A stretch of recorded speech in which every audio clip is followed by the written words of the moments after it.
Fellow Toastmaster, honored guest, welcome back to our first meeting with some sorts of physical presence. We have met in this format actually since the beginning of March. And I think we're very happy and excited and also anxious to see how returning to a format of a meeting in that way will be successful. I would like to say that over the last few months, we have maintained the life of the club. So actually quite a number of online meetings. Up to the month of June, we were almost on a weekly meeting online. And as of July, we turned back to a twice a month meeting, and we're now back to our normal schedule. Today, we're trying the first hybrid meeting. And I would like first to thank Toastmaster Tom for providing us with the technology here in the room to actually being able to do that. So thank you very much, Tom, for this. I also would like to take this opportunity of our first meeting in September and fall to also thank a few Toast members who did an amazing job keeping us alive in the previous months. First of all was Toastmaster Alois, who did an amazing job at keeping and bringing us on Zoom and being the Zoom master in most of our meetings so far, and he did an amazing job for that. Also, Toastmaster Maria Teresa, it's a bit of a legendary figure here, but she actually also represented the club at the convention that took place a couple of weeks ago, and she cast our vote, and I hope at some stage she will relay her message to that.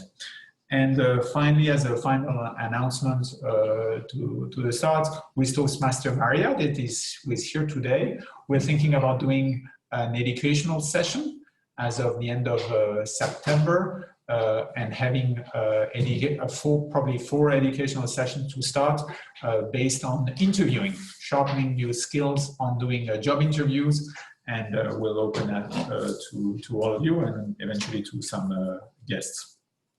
On that note, I would like to invite, and this is a customary practice in our club, to invite our guest, Edwin, yes, to just say a few words on why you came, what interests you, what you're looking for. And we will ask you at the end of the meeting your feedback on the meeting. Thank you. So, hi everyone, my name is Andre. I come from Albania and I'm 29 years old. I moved to Vienna 6 years ago to do my master's studies. In the meantime, I've been working and doing some internships. And from January 2020, I joined the UN OV for internship in procurement department. And since then, so since 1 month, I'm actually now working as a procurement assistant. And why I came here actually is I really want to kind of improve my communication skills. I have some internal boundaries that I really want to overcome with practicing a bit of public speaking.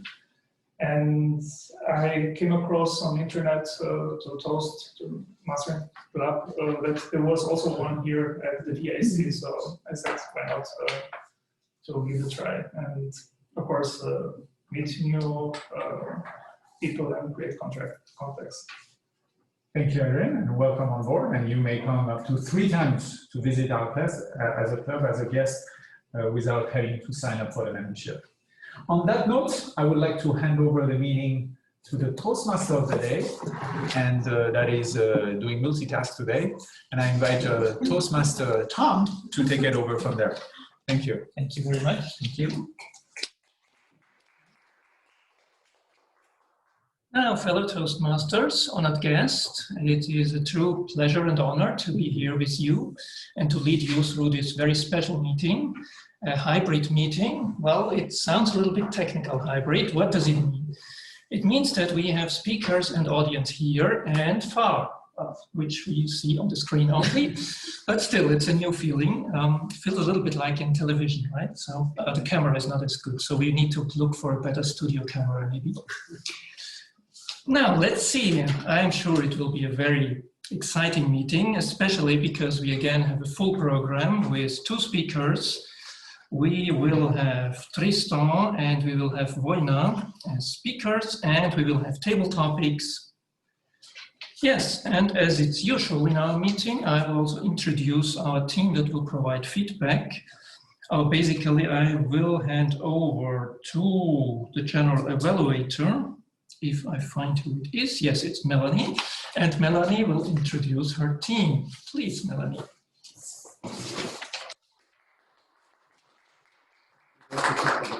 Hello, Toastmasters. Good day. This is our first hybrid meeting officially because last week we had the XCOM meeting and it was just a small group of us, and here we are. So I'm really happy that I have a almost full team. I'm just missing one evaluator for our second speaker. So if anyone would like to volunteer, near or far, let me know. I would fill that in right away. Otherwise, I do have 99%. So this is my team, and I'm going to be leading us through the evaluation of the meeting afterwards, keeping us on schedule, making sure that we don't deviate from anything. So my team today is, you heard Tom is our Toastmaster of the day. The topics master will be Inez. Then the first speaker is Tristan, and he's being evaluated from Maria. Then we have our second speaker is Vonya, who's returning again after being away, I guess, 2 years. Great to have you back. And then we're looking for an evaluator for Vonya. So if anyone would like to do that, maybe Brian. Yes, Brian? Great, I'll put you down. Okay, and then our all counter is Rina, who's here present in the room with us. Ballot counter is Julia, who's here as well. Grammarian will be Maria Teresa, who is from the far right now, but she'll give us the word of the day, plus keep us on track of how we're using the English language. Timekeeper is Victoria, and I think we have 2 roles for Zoom Master. It's Alice as well as Tom on our end. So that's my team, and let's get started right away with, I'll hand it back over to Toastmaster of the day. yeah, Toastmaster of the day. Thank you very much. So, yes, now after the... A point of order, excuse me. Yes. As the grammarian, can I please present the word of the day? Yes, please. Yes, yes. Okay. The word of the day is persevere. What does it mean? To persist in anything undertaken. Maintain a purpose in spite of difficulty, obstacles, or discouragement. Continue steadfastly. We have had very trying times, not just in our personal life, professional life, but also in Toastmasters, but we have demonstrated tenaciousness, resilience, and we will persevere. Mr. Toastmaster. Thank you very much for the word of the day, persevere. Now we got our program, and it is my pleasure to introduce the first speaker, our President Tristan, and Maria, as the evaluator, will read the objectives for us. Thank you. So today Tristan will be making his speech for a second time, and this is what makes this project very special. During his first speech, he has already received some feedback about it, and he has worked on it to make it more personal, to show himself possibly more vulnerable, and to make the audience connect more with what he will be saying. The project itself requires Tristan to receive feedback about his speech and then to apply it to his second speech. Following this, he will be delivering a well-organized speech on the topic of his choice, and he will be presenting it, as I said, for the second time today. The speech may be humorous, informational, or from any other style. But what's important is, for me as the evaluator, is to consider how he has progressed and taken into consideration the comments made by the previous evaluator. With this, I give you the floor back. Thank you very much. I actually see it's a very speaking title. When is it time to move on? Well, now it is time to move on, and I give the floor to Toastmaster Tristan. Toastmaster Tristan, when is it time to move on?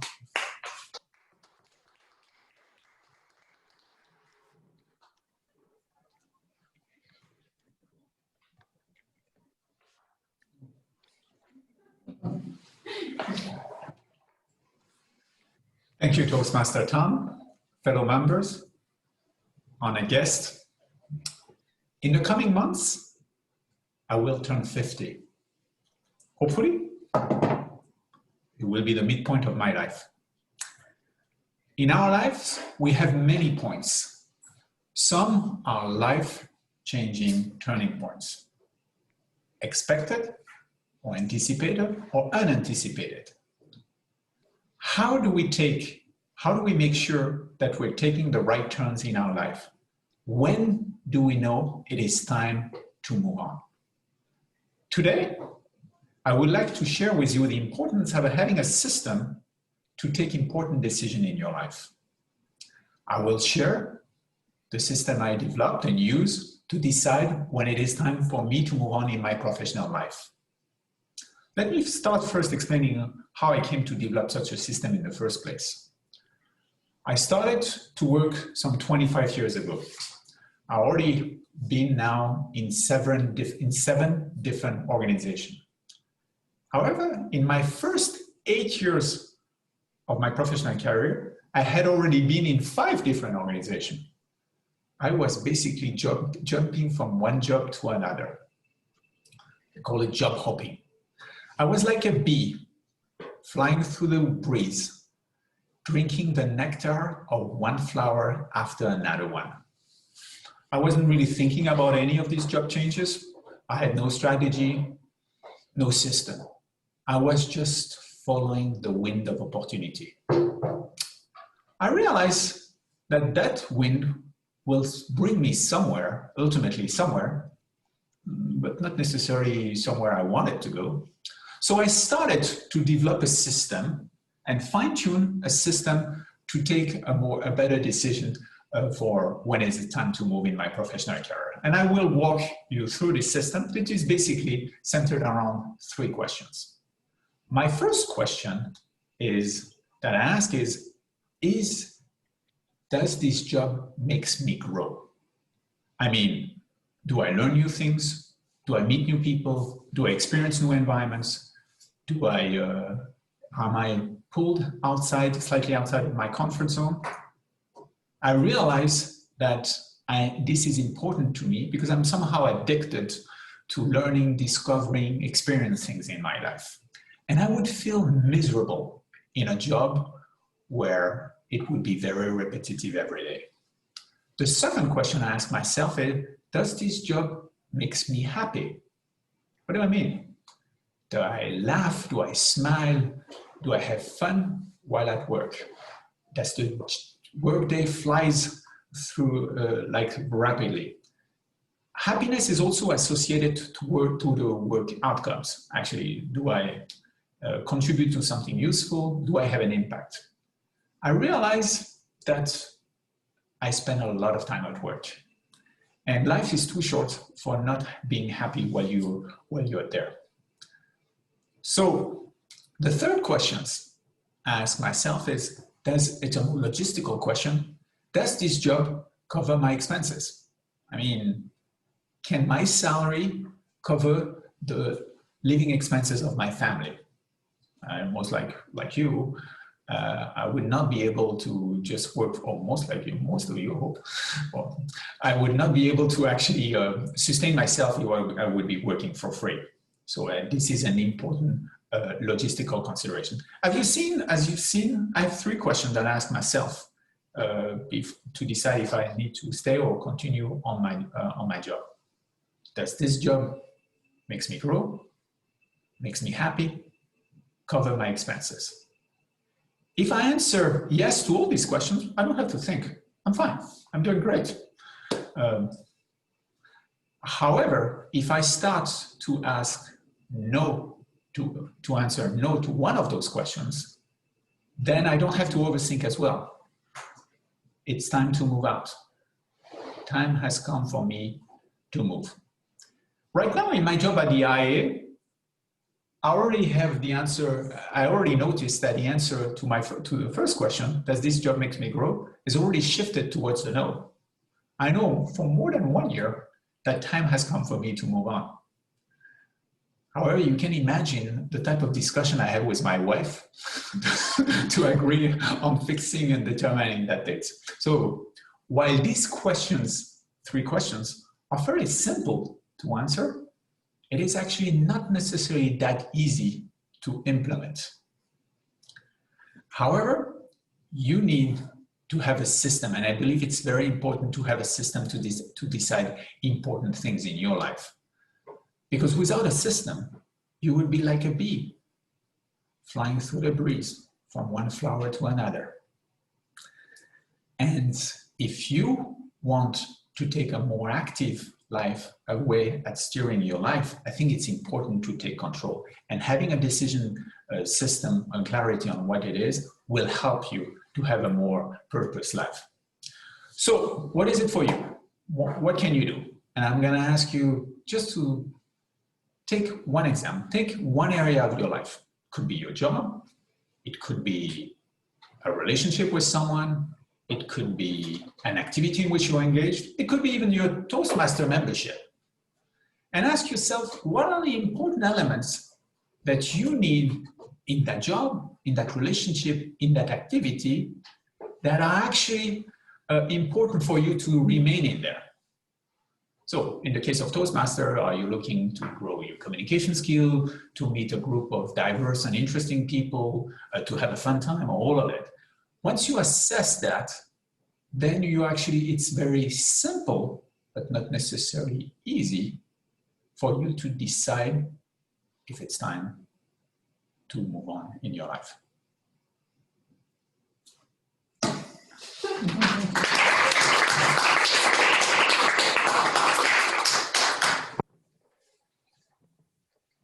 Thank you very much, Toastmaster Tristan, for your insights, not only in your life, but also and especially in your professional career. I'm sure we will be all able to benefit from this. And we will also provide a small feedback from you. Okay, Rina is fetching the papers. Quickly. I will make some changes to the arrangements here.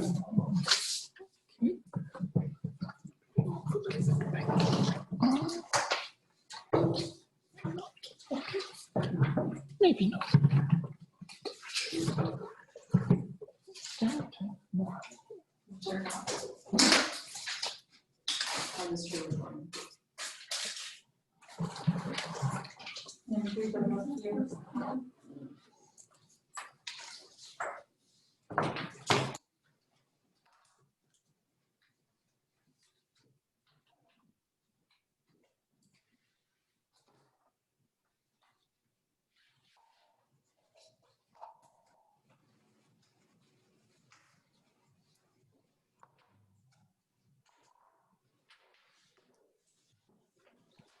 One minute is up.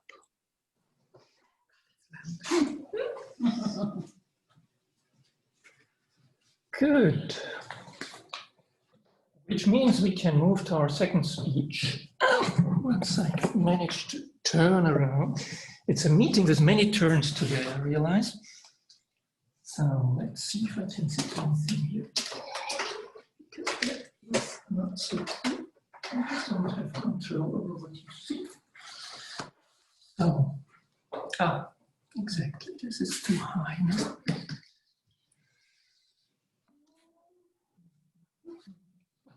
Yes, we are ready for the second speech, which we are equally looking forward to. And that means I will invite the evaluator of the second speech, Brian, to tell us about the objectives. Brian, please. Yes. The speech that the one is going to give is the first speech, the icebreaker speech. So it's going to be an introduction to the club. It's a basic first speech for Toastmasters, which we've all seen and done many times. I'll be looking just to see how she does overall with her presentation and generalities, which she shall much later through the rest of the speeches in the program focus on specifics. So this allows her to get a start and see where she stands. That's what I'll look for, where she is basically as a speaker in the ground level. Thank you very much, Toastmaster Brian. And we also have quite an exciting title for Wojna, A Vision of Ecstasy. Wojna, Toastmaster Wojna, A Vision of Ecstasy.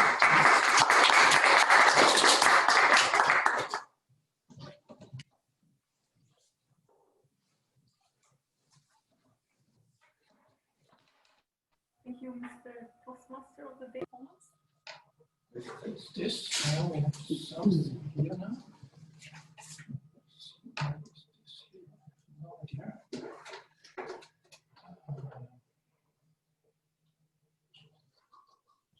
No. I stopped the time. Please let me know when I have to start the Yes. time. No, think now. This is just my plug here. Nothing to worry about. It's back. It's back. So we're back. Yes, we are back with Wojna and the Vision of Ecstasy. Yeah. Thank you, Mr. Toastmaster of the Day, Thomas.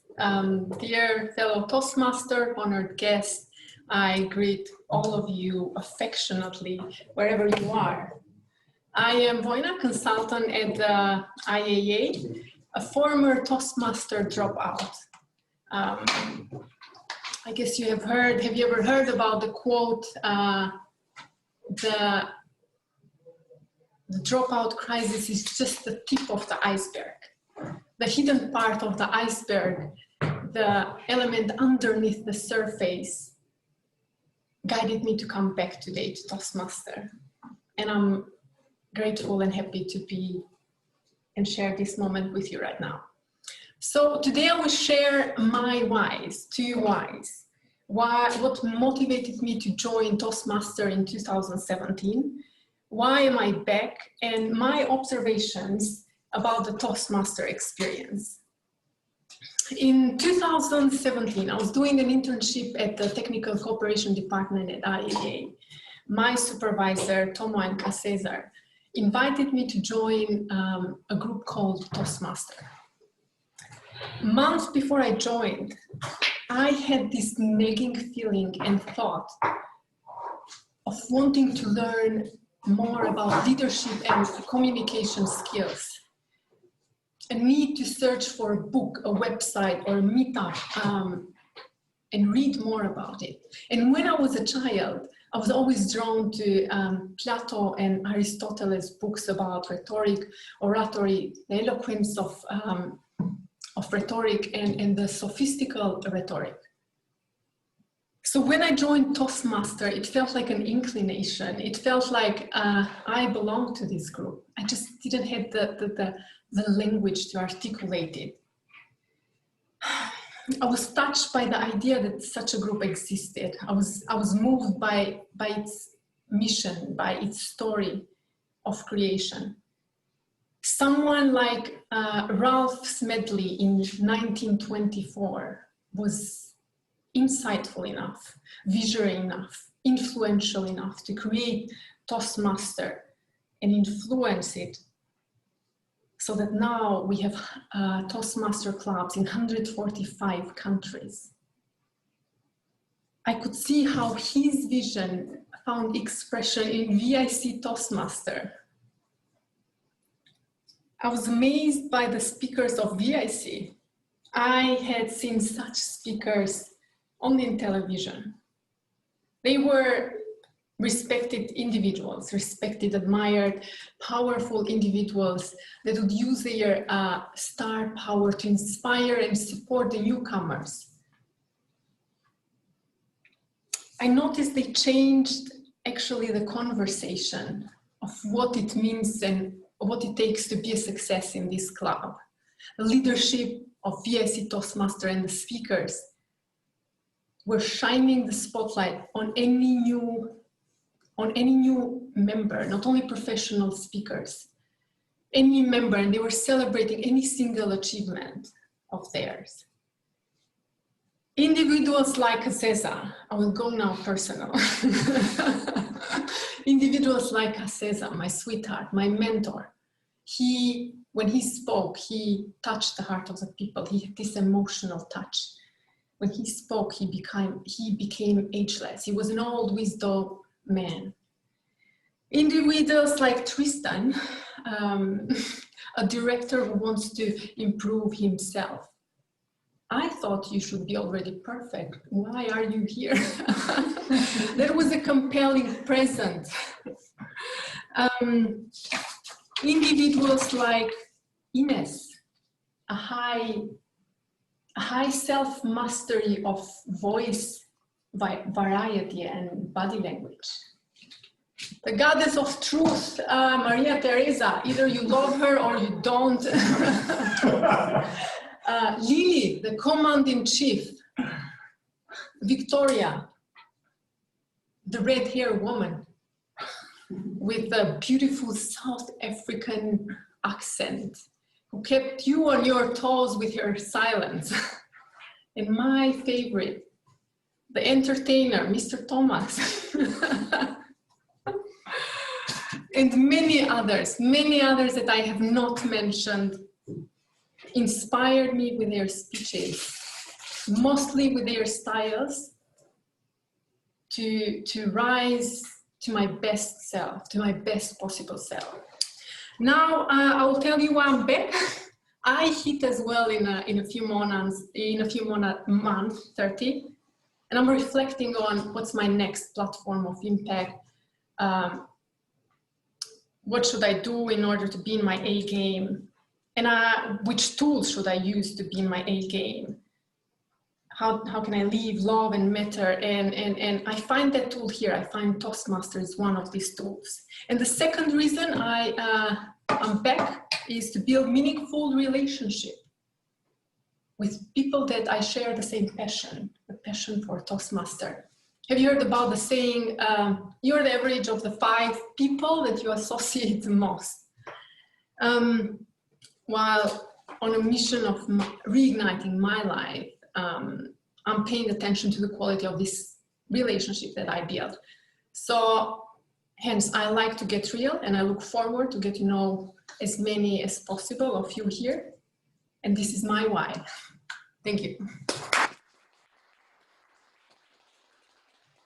Thank you very much, Toastmaster Wanda. I believe whenever we are looking for a testimonial for Toastmaster, we found a new one, a very promising one. So now we will put your face on every advertisement that we ever do. Just ask Wojna, she will convince you. If we cannot, she definitely will convince you. Thank you very much. And of course, we will also provide feedback. Some of us, or maybe even every one of us will provide feedback. So we have 1 minute for the feedback, please.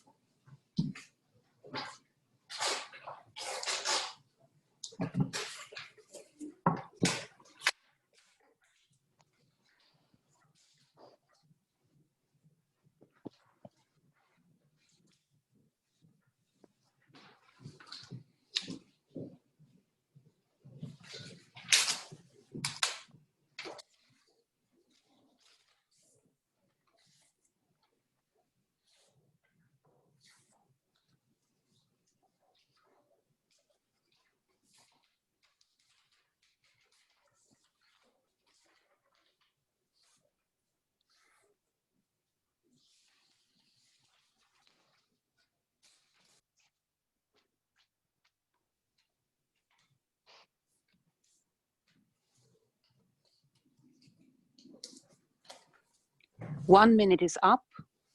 Thank you very much, Toastmaster Victoria.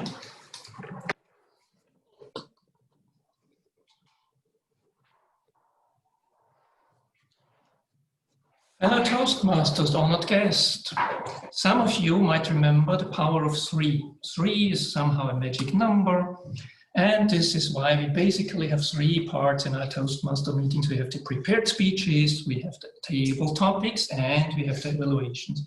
And of course, everyone loves the table topics because they are the one and unique opportunity to become active yourself. And I'm very pleased to hand over to our table topics master from FAR, Ines. Ines, please introduce your fantastic table topics to us. Thank you. Toastmaster of the day, fellow Toastmasters, honored guests. I have some words in my mind. I had it in my mind when I was preparing the table topics of today. Sorry, you hear the police outside. I have a window open. It's gone. Okay.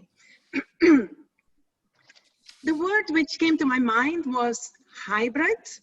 And in fact, we have a historic moment for the club. And the word of the day is perseverance. So what am I going to do with these two words?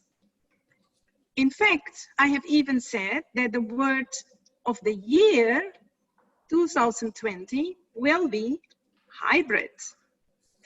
And you see this word appearing in almost all languages. I find it very interesting.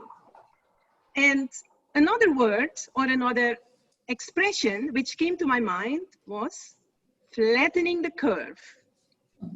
So what does it mean? This is not about infections. This is about textiles.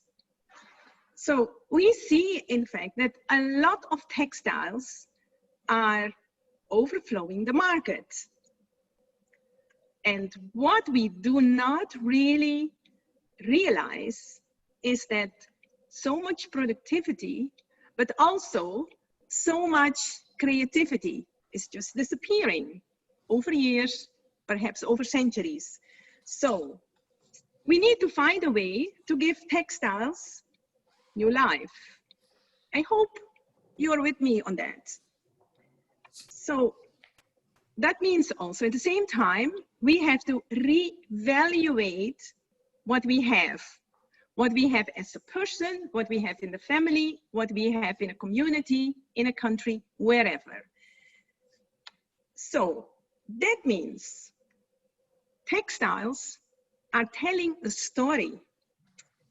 And if you feel it, if you hear it, doesn't matter, you will find a way that a piece of textile which you have is giving you information. And that means we also need to keep finding ways to add value. When I'm talking about perseverance, it's actually a mindset. It's a mindset also in the sector dealing with textiles. What do I have here? I hope you can see it. This is an amazing, a beautiful scarf, which I got from one of our projects in UNIDO, which is made out of recycled material of old saris. The women in a community brought their old saris and they found a way to add value to a new product, which is actually part of the recycled or the green economy and adding value, making a new product. So I would like to ask Toastmaster Monica.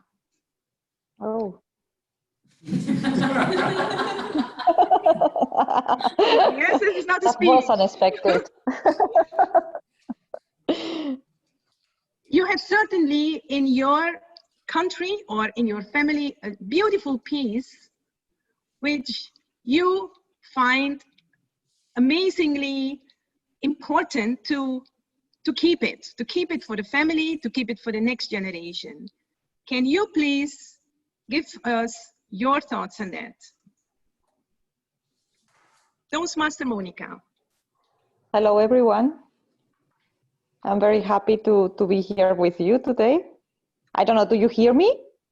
Yes. Okay. So this is a very interesting topic because unfortunately I don't have any piece of clothing that we had passed from generation to generation. But I recall my whole childhood. I was searching in the cabinets and the drawers of my grandmothers, and I would pull out all the 70s clothing and I will steal them from them.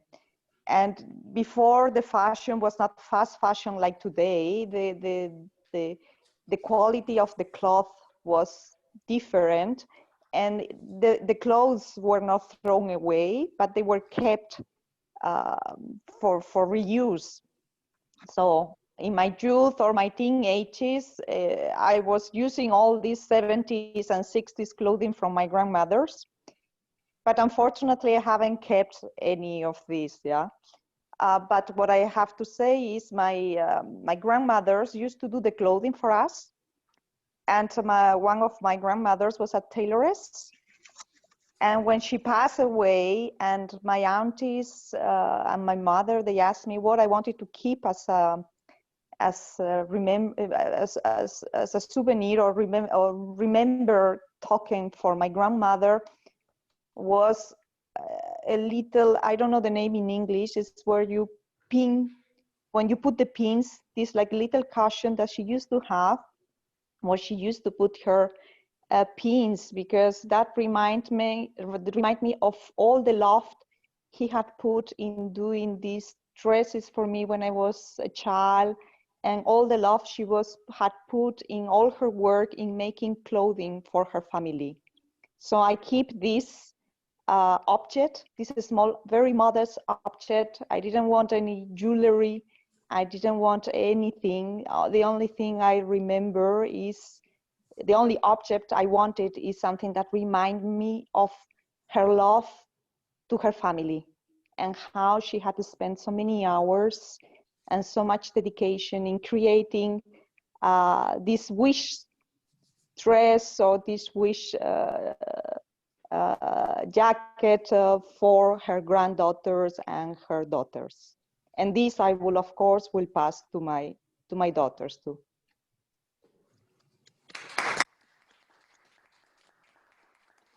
Thank you, Toastmaster Monica. What we said also in the beginning, dealing with textiles is a passion. It has everything to do with love. Toastmaster Rina, I would like to hear from you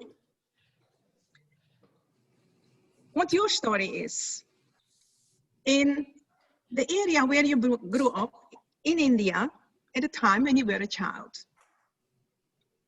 When it comes to textiles, what are your feelings? Toastmaster Rina. Hello, Toastmasters, honored guest. I grew up in the 60s in southern India, Kerala, and most of the items were made in, in our village, we have a tailor, 2 tailors, and we buy the stuff and go to the tailor, and it was always an excursion trip to that place. Otherwise, we don't leave our farm and this excursion place. And this tailor used to measure everything, how to make the blouse, how to make the skirt, how short, how long. And in one point, I wanted to have a short skirt, and my mother yelled at me, and my mother almost slapped me. Why do you want to have such a short skirt?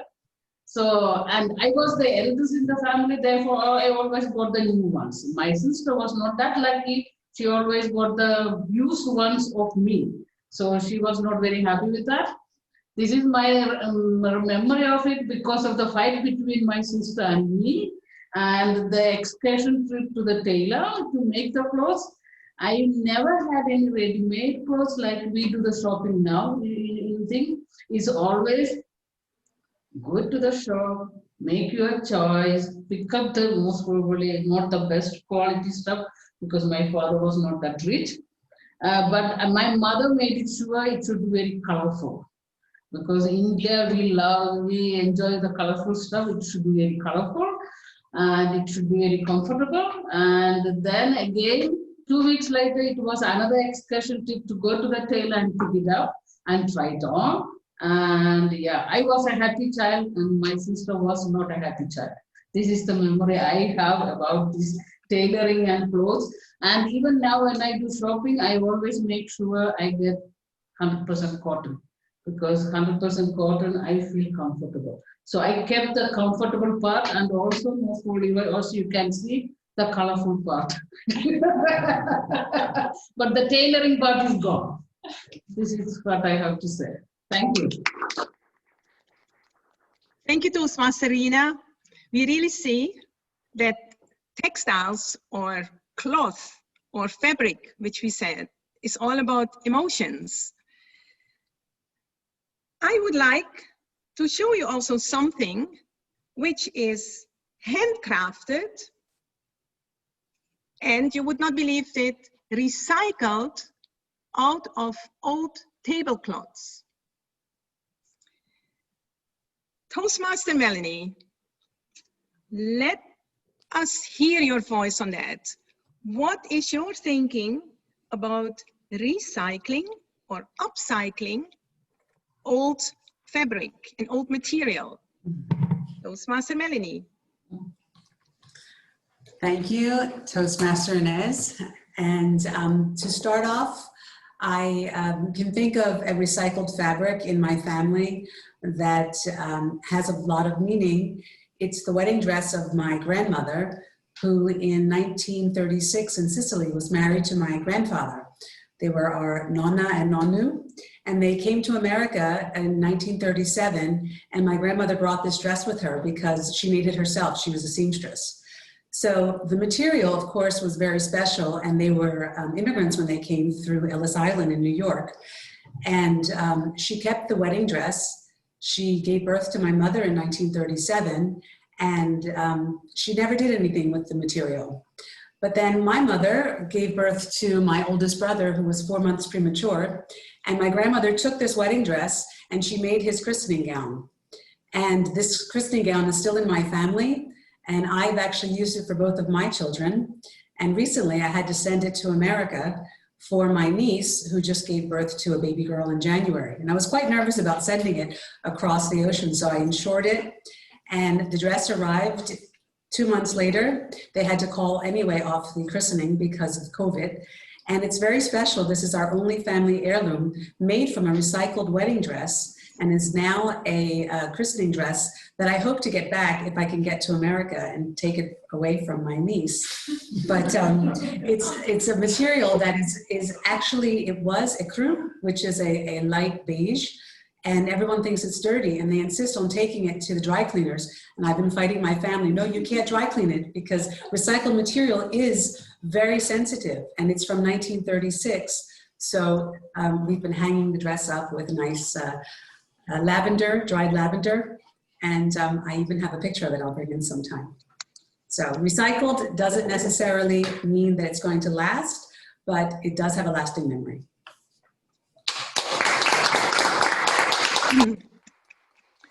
As we said, textiles have a lot of history and they have stories to tell.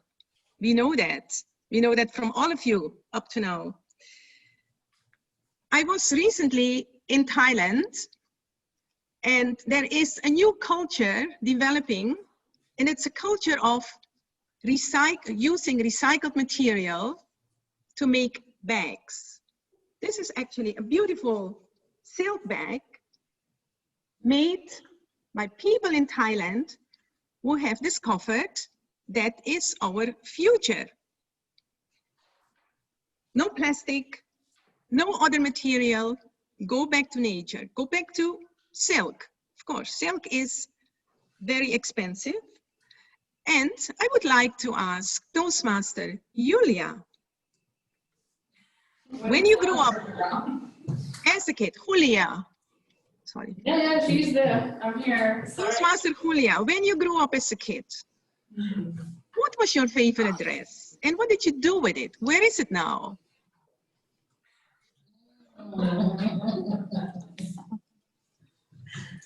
Thank you, Toastmasters Ines. I appreciate the whole topic about finding history through textiles. However, I'm more of a commuter. And if you move out of your country or of a country every year, it means that you don't have the time to bring your own stuff with you.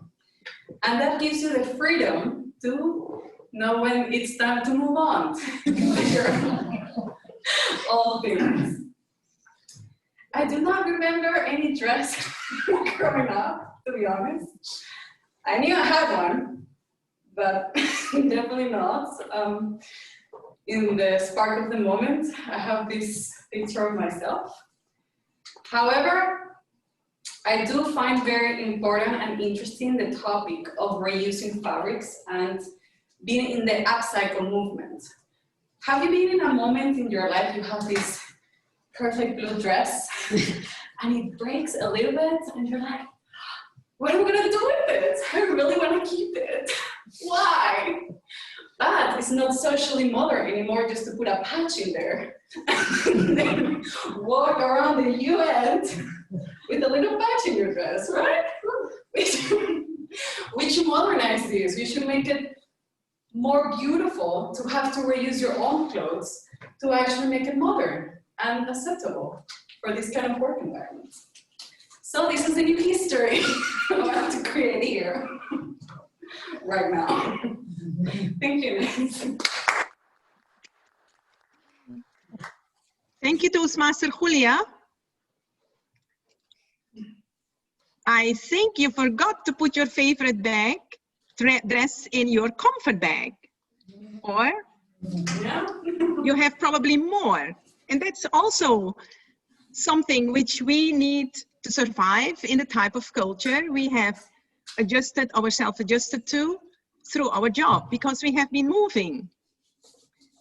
And what I was thinking of is a comfort bag is important.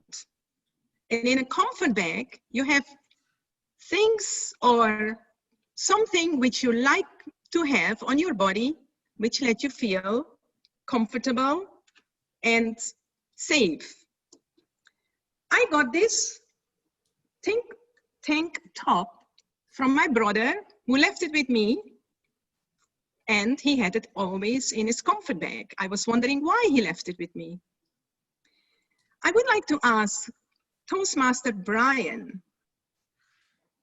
as a man, also being on the road and having moved probably quite a lot, what do you have in your comfort bag? Can you please share this with us? No matter what it is, you just Toastmaster Brian. Comfort bag. Comfort bag. Comfort bag. That is comfortable piece of. A man purse, your man purse. What do you have in your man purse? Shaving set. When you go to Idaho. This is an interesting. Your story is nice. Your grandmother. This is an interesting topic because when I travel, I used to travel a lot. Now I don't. But I would always take my sports things, running shoes and whatever I would need to run in, whether it's hot, whether it's cold. I would take that. And a hat, usually a baseball hat, gloves and a hat if I need them. Make sure that I'm able to handle the weather. Can it be louder? We don't hear it very, yeah. Move to the microphone, please. Thank you. Yes, well, I try and carry my sports things and whatever is useful for the weather, hats, gloves. Hopefully I don't have to buy a lot of things when I go there. And I'm ready for hot weather, I'm ready for cold weather, so I check on the weather. And hopefully I'm prepared. But I wouldn't think that it's anything extra special. It usually takes me just a few minutes to pack what I need because I've traveled so much. But I don't really obsess over it as long as I have the needed clothing. Usually I'm going to meetings where I don't have to dress in a suit. So as long as I have a sport coat, maybe a tie, couple decent shirts, I'm ready to go. And that's what's in my bag.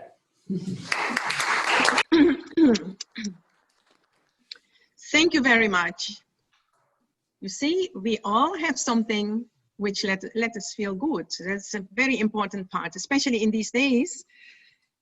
I would like to remind you that we have also a ballot later on. And just to give you again a list of people who have given their table topics: Toastmaster Monica, Toastmaster Rina, Toastmaster Brian, Toastmaster Julia, and Toastmaster Melanie. I would like to hand over now control of the meeting back to the Toastmaster of the day, Toastmaster Tom. Point of order, please. I have a question to the table topics master. Those who are online with this meeting, how are we supposed to vote? Should we send our vote to you, Ines, in the chat? Should I just join the conversation? Yes, and then I will relay this to the Toastmaster of the day. Or thank you. Yeah, okay. We have a point of order from our side, from Julia. So that was my point of order. I'm gonna join online. So you can send the votes to me personally, and someone needs to let me in, please. You have to let her in. Okay. Thank you. Unfortunately, some governments don't allow absentee ballots, so I'm sorry for all of these people online. Some don't want to vote. There's plenty of fraud apparently in all this, so.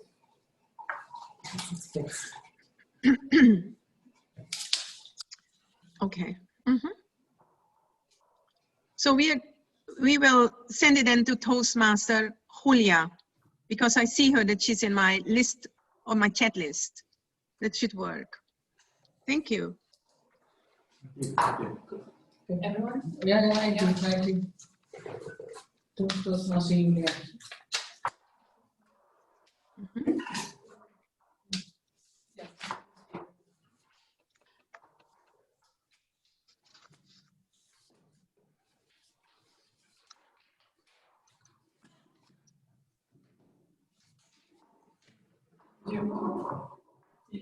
Yes. Lista? I get.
Okay, 1 minute is up.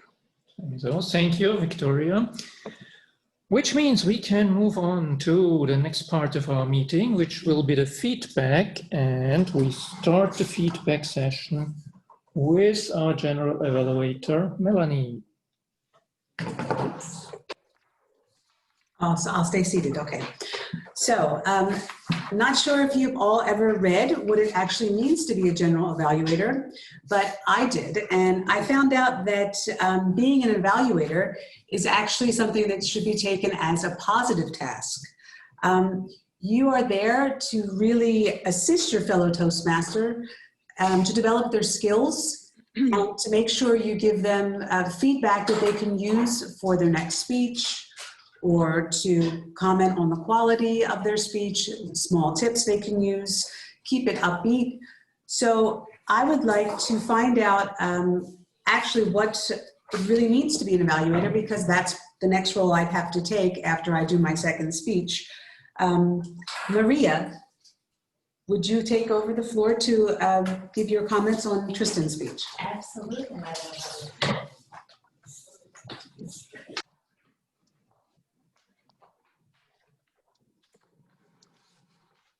Madam Evaluator, fellow Toastmasters, and Tristan, of course, primarily. Thank you so much for this excellent speech.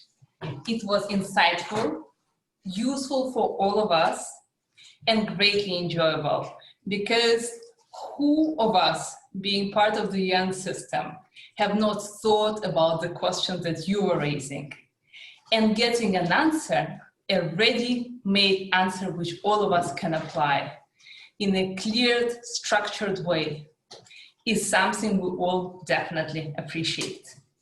But a little bit earlier today, we actually had one of the speakers who told us, why does a director who already has the leadership potential and the status join Toastmasters? And I think the answer is you keep striving for additional growth. This is your main objective. And this is why in the evaluation, I will not be focusing on praising the great parts of your speech, but I'll mention actually 3 small things which I think would help you get the speech from already very good to great. The first one would be vocal variety. A lot of things have changed since we've moved from the online format to the in-person one. And I think all of us need to get used to adjusting back to projecting our voice right to the back of the room, and also to playing with it, to raising the volume up, what we can easily do on a computer when we do not hear someone, but what we cannot do while sitting in this room, and on also sometimes making it low to get the attention back to what you are saying. The second thing, and this is what I actually saw by watching the video, and I also noticed this here, were the gestures. Take the space. You have a lot of space around here, and to convey your message, it's good to use gestures which are going forward, which might be small. It looks good on camera, but in person, this is all for you. So make sure you use it fully. And finally, challenge yourself. Because I mentioned in my comments vulnerability. And I saw a lot of people looking and saying, vulnerability, come on, like what is this? This is such a female thing. But actually today, vulnerability is one of the new definitions of courage. Because a lot of people would come up here and say, I failed on this and I failed on that, but finally I managed to get there. And I think as the cherry on the cake for your speech, if you could add even one phrase or one little story of how you were hesitant about something, or you really wanted something, you failed, but then actually it got you to another point where you succeeded brilliantly. That would make a whole lot of difference. Thank you.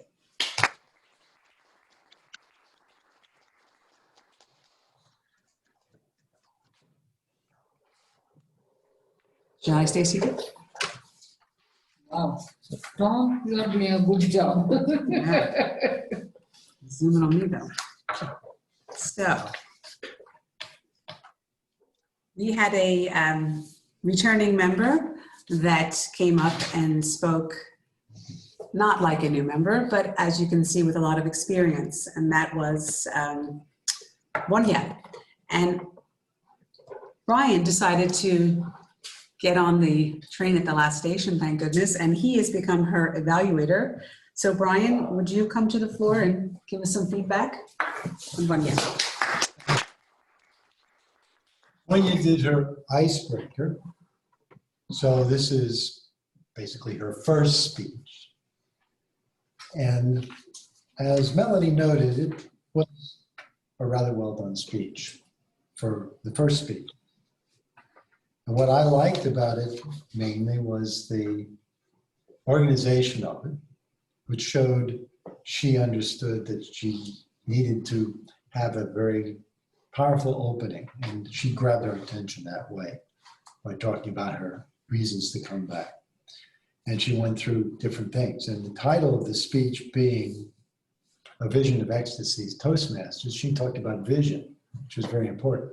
She gave examples of vision from Toastmasters, from the people she's around, and then tying it up in the end by saying that she wanted to be inspired by the people who were in Toastmasters. And through that, she showed a spirit of perseverance such that she's showing us that she plans to return and persevere and become a much better speaker. Now, some of the things she mentioned bring her A game. I think how she needs to do that by improving her speech is, as Maria mentioned, vocal variety. Vocal variety is important. And I think also in the cadence of the speech.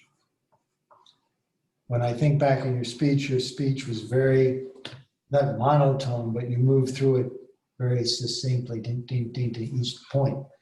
Sometimes you need to go a little faster, a little slower, and stop, have silence for emphasis. Now, one of the things that silence is good for, of course, is the avoidance of filling in the gaps with filler words, ums and ahs, which I want to commend you for I didn't see you do. So those are things you should look for. Being able to capture the people when you do vocal variety, changing the cadence of the speech to keep people's attention. Because sometimes when you just move along the same vocal variety, the same cadence, people start to drift. So you need to be able to do that, and I think that will come with time as you start to do more speeches. So I think it was quite a nice start for your return to Toastmasters.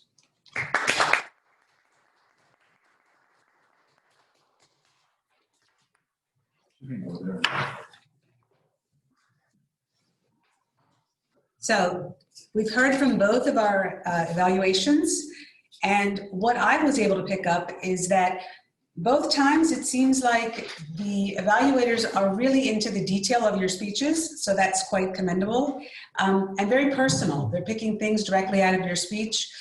What I personally liked was, I'll start with the second speech, is that you mentioned, Vanya, that the Toastmasters is represented in 145 countries. This is something I didn't even know. That's great. I knew it was big in America, but I didn't realize another 144 countries as well. You commented on the team members that you remember from 2 years ago. You don't know some of us now, but it's interesting that you were able to really say something about them that we can all agree with as well. The funniness of their personalities, and that's great. I think that was really, really something special that you brought it back to, that we all felt that we could relate to what you were talking about, even though I wasn't here when you started. And then with Maria and her comments on Tristan, I thought it was great that she was able to, yeah, as you said, he's a director, so you don't want to make too many critiques on his speech, but you were very honest, and you said that, you know, different organizations, I'm allowed to critique you as much as I can. And that's what we're here for. It's to be critiqued in a positive way. It's something that we can take away. And I think that the evaluations are something we shouldn't look at that are to bring us down. It's to really bring us up. And we all have, you know, a lot of inhibitions that sometimes don't come out until you're forced to get up here and, you know, put yourself out there. So kudos to all of us for stepping out of our comfort zones.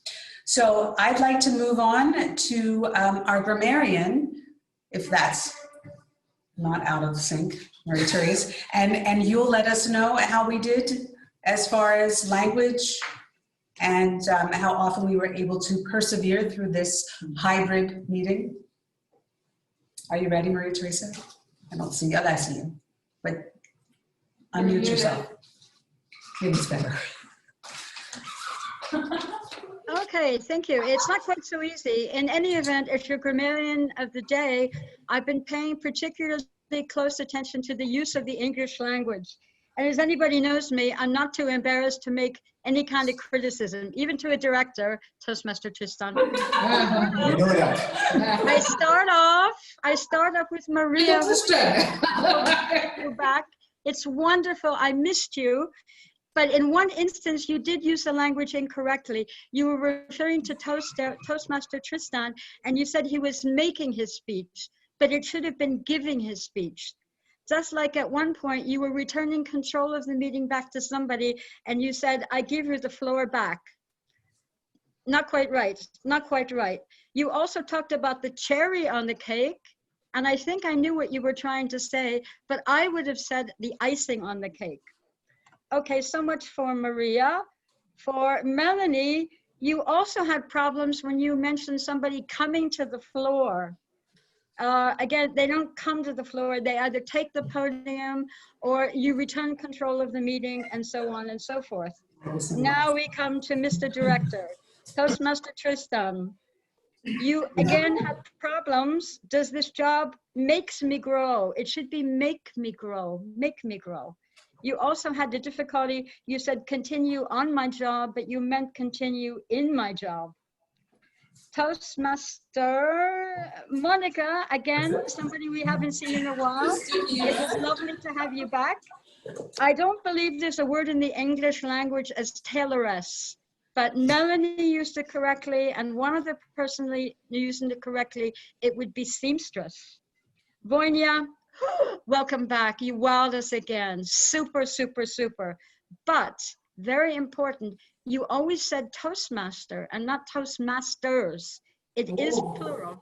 Toastmasters. Go back and watch the video. I'm not making this up. Just like we all knew what you meant, but you referred to Plato and Aristoteles, or Platon and Aristotle. It's Plato and Aristotle. So, since I gave him such a hard time with my critique, I'm going to award today's grammarian crown to Tristan for his expression of the bees flying in the breeze. I return control of the meeting to our general evaluator. Ah, I forgot to mention the word of the day. It was used twice by Inez, but not exactly as I presented it, but it's totally valid. She used the word perseverance, and also Brian used it once. That concludes my report. I return control to Melanie.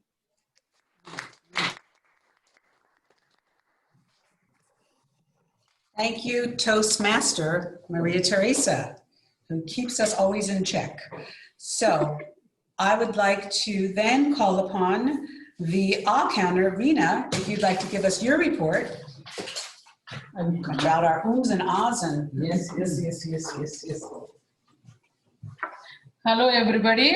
Here is my report of ahs, ums. Tristan, you did it 8 times. Welcome to the Toastmasters. You make also a lot of and everything. I counted for you, which I am not supposed to, but I did it.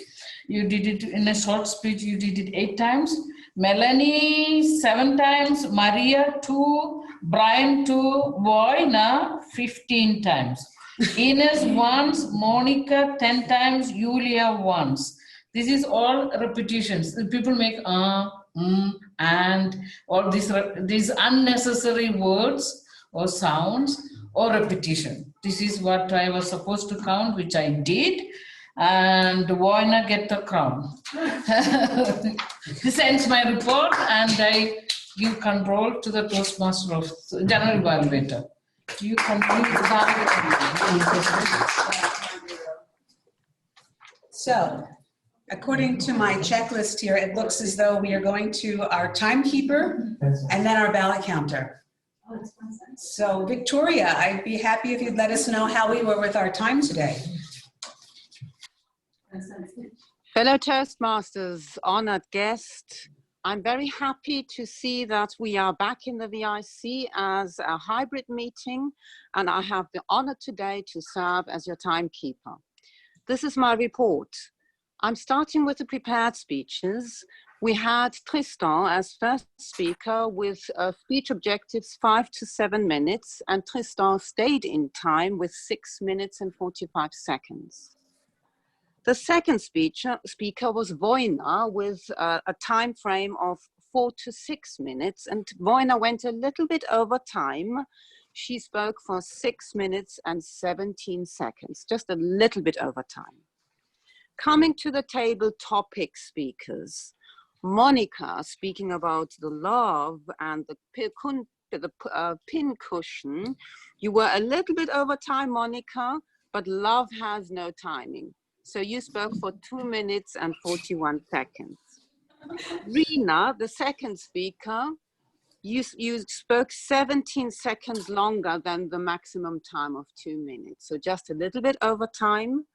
Melanie, even better, 2 minutes and only 5 seconds over time. Julia, you were the first one to stay within the time limit of 1 to 2 minutes. You spoke for 1 minute and 42 seconds.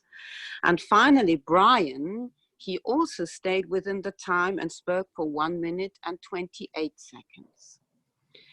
And here comes the timings for the evaluation speakers. Maria Shepurina with a very lengthy speech evaluation, 3 minutes and 19 seconds. And Brian, who stayed within the time of 2 minutes and 39 seconds. I congratulate you all, and I give back control to our general evaluator.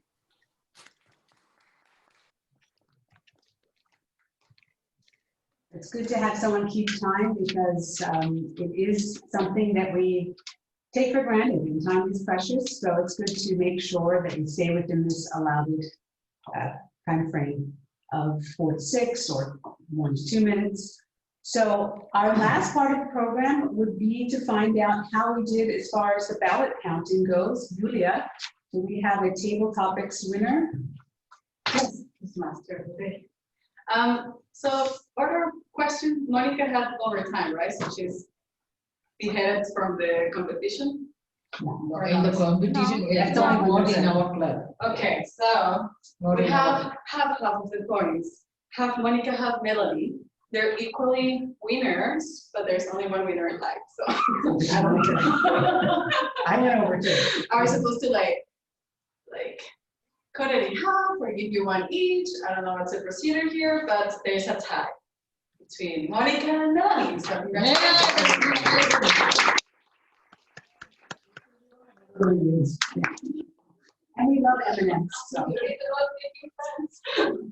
On that note, I was thinking when we always look for filling these roles, it would be great to have someone who is the topics master winner be prepared for the next meeting in 2 weeks to right away give the topics master role that you would take on that role, so that we're not really searching for that position.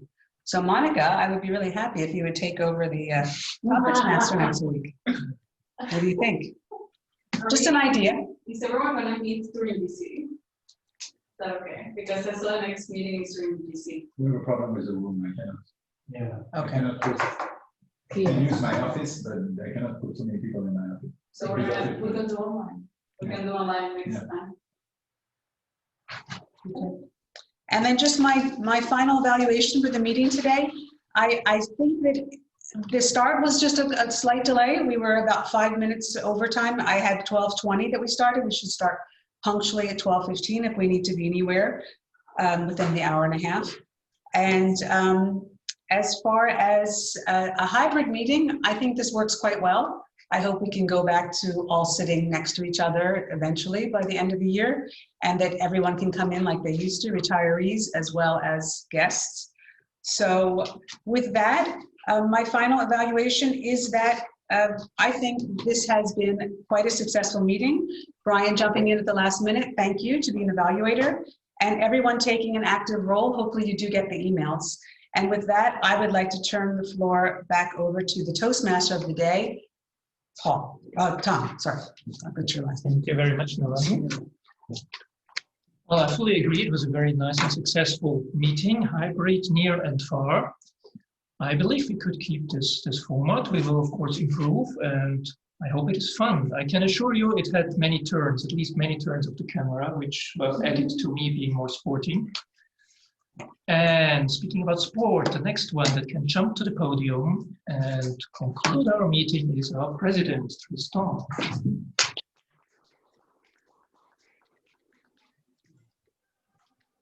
Thank you, Toastmaster Tom, for not crawling back to the floor, but returning the control to me. We had a great meeting. I think time has come. We had the ecstasy. We took our recycled clothes off, and now it's time to move on to lunch. Have a great day, and see you in a couple of weeks. And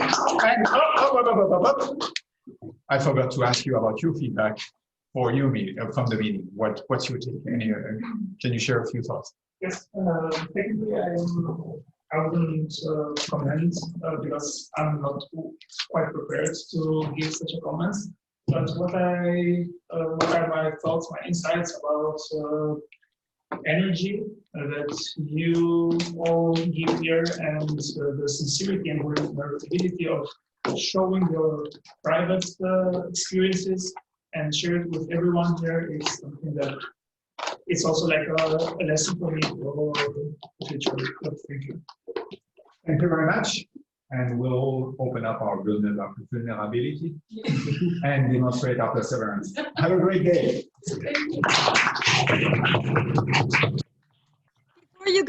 Before you go, I can't see everybody and I'm trying to record our attendance. Rena, as Sergeant at Arms, could you pass the sheet around getting everybody who is in the room to write their name down?